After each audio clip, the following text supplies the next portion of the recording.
The San Francisco Unified School District today announced which schools are proposed to either close or merge with other schools due to budget concerns. Now, the map is going to give you some perspective here. You can see the schools, they're spread out all over the city.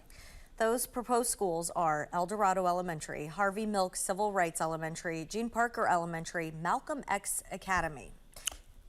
And we also have Redding Elementary, San Francisco Community Alternative, San Francisco Public Montessori, Spring Valley Elementary, and some more, Larry. Yes, Sutro Elementary, Visitation Valley Elementary, Yickwo Elementary, June Jordan School for Social Justice, and the Academy.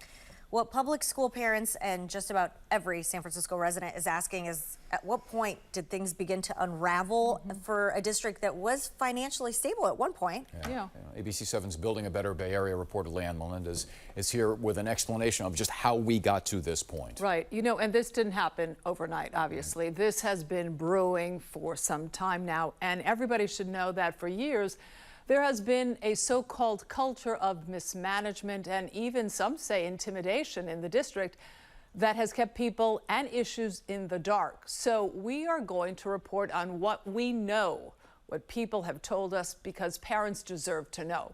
So fasten your seatbelts because it's a lot. The school district is facing some serious financial challenges. We need support. Closing schools in San Francisco will not save money. It's harder to staff our schools. There's no doubt that we have some tough decisions to make. To understand the chaos throughout the San Francisco School District, let's start with the central office, the people who run the day-to-day business operation.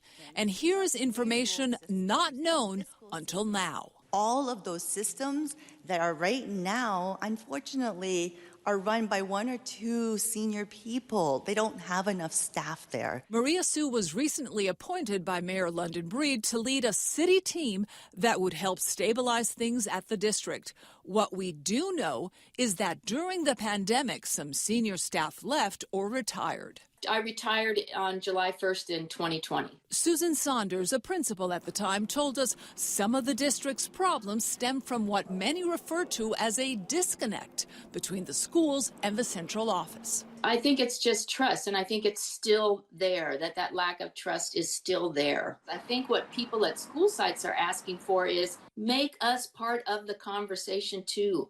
Let's be solution oriented and work together. An example is the lack of information when the district chose to delay the announcement of school closures. I think we need to do a better job of explaining our budget crisis and then why school closures fit into our picture of addressing this budget crisis. This budget crisis is due in part by some families deciding to leave San Francisco public schools through the years, meaning schools continue to miss out on millions of dollars from the state. We wouldn't be in this financial crisis if we hadn't lost so many students. Now, I think a lot of that has to do as a parent who went through this process with how long it took to reopen schools after COVID. The current superintendent, Matt Wayne, was not there at the time. Vincent Matthews was. Instead of getting schools to reopen safely, some on the school board were focused on other matters they considered important, like trying unsuccessfully to rename schools and tearing down historic murals that some deemed insensitive. Former school board commissioner Gabriela Lopez was one of the school board members eventually recalled. If I could have done anything to make that faster, to improve the timeline so that we can ensure schools are safe enough for people to go in, absolutely I would have. I think because it was the pandemic and there is such a bureaucratic process, it's difficult to make those moves. And then, we balanced that with the other discussions that were top of mind for a lot of people. That delay also hurt the recruitment of teachers, adding to the shortage that already existed. A San Francisco civil grand jury found that, according to 2020-21 data, SFUSD does not employ an adequate number of credentialed teachers to afford a quality education to all San Francisco students. Only 77% were credentialed.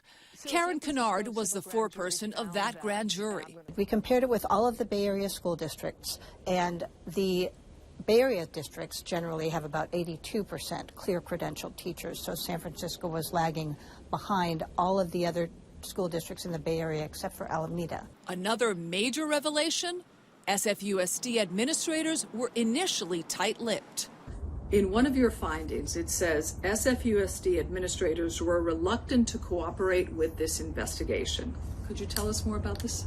Their administrators dodged us, refused to return phone calls, refused to return emails, and we finally had to get the city attorney involved. Then came a flawed payroll system that cost the district $35 million and another $20 million to implement a new one, which should be up and running by July 2025. And now the latest example of a mismanaged system is an additional $30 million that was needed to hire more special education teachers for this year. $30 million that was not initially in the budget. A crisis that even the district admits was created by the central office. Principals were trying to hire these positions and the budgeted money was not there. As a result, when schools started last August, the district could not hire the extra special education teachers needed because the funds were not in the budget. We failed our students at the beginning of the year. The district has since found the money to hire some special ed teachers using one-time funds, but there are still vacant positions. We need to know who made that decision and who broke the law on behalf of the school district, because there needs to be accountability. And now also unsettling is the city's proposal to use $8.4 million left over from the Student Success Fund to begin stabilizing the district. That did not sit well with some members of the Board of Supervisors. That money is supposed to be used to get students achieving academically and healthy in their mind, body, and spirit. And the precedent that that is setting is scaring the life out of me. But Maria Sue suggested that the money would go towards hiring much-needed paraprofessionals and helping families whose schools will be closing. Could we use some of these dollars to support schools and young people, children, and families who are going to transition from a closing school to a welcoming school?